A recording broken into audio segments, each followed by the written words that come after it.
One of the most important skills we can learn is the skill of stepping back from a situation till our emotions are a bit more settled. You're going to derive so much benefit from being able to do this because a lot of the time when we're in emotional situations, we have to remember that we also have other things at play. There are other things in the mix, like your ego.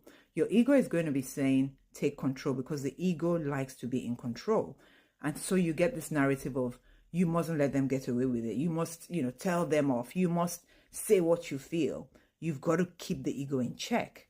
The other things that might be at play are your trauma bonds. Let's say you're dealing with a situation where you have a fear of rejection and it looks like someone is trying to reject you, or you have a fear of abandonment and you think someone is about to abandon you.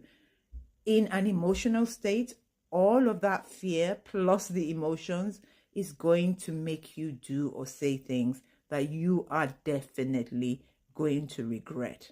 That is why you have to remember that when we talk about being in an emotional state and stepping back from that, it's not just because of the emotions, but that obviously is the main thing, but it's also because there are other things at play. There's your experiences at play, your past traumas at play. And that is why when we're highly emotive, we end up doing and saying things that we later look back on and regret. And we are all capable of doing that. I've done it many times, and this is a skill I myself am trying to work on, to learn to step back and give a pause, no matter what everything else is telling me to do. Because a lot of the time your mind is saying, say something, do something. Learning to ignore that and be calm and detach yourself momentarily. This doesn't mean running away from problems. It just means giving yourself time so that you don't end up doing something that you later look back on and regret. We all have those. I mean, I remember a situation where someone had ghosted me, a guy had ghosted me, and I then wrote to him saying, why don't we be friends? And because I was highly emotive, I wrote that letter. It was all full of emotion and passion. And then when I looked back on that letter, I thought, what in God's name was I writing? Do I want to be friends with someone that's ghosted me? Of course not.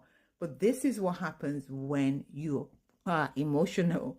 You're not thinking rationally. You're not thinking logically. So you need to step back. Give yourselves time to absorb and reflect. That will do you so much more good. Even if it's just that protective time for you to kind of say, oh, I can't do that, or I can't say this, or this is what I was going to do. That doesn't make any sense. You need to learn that skill so that we don't end up doing something we later regret.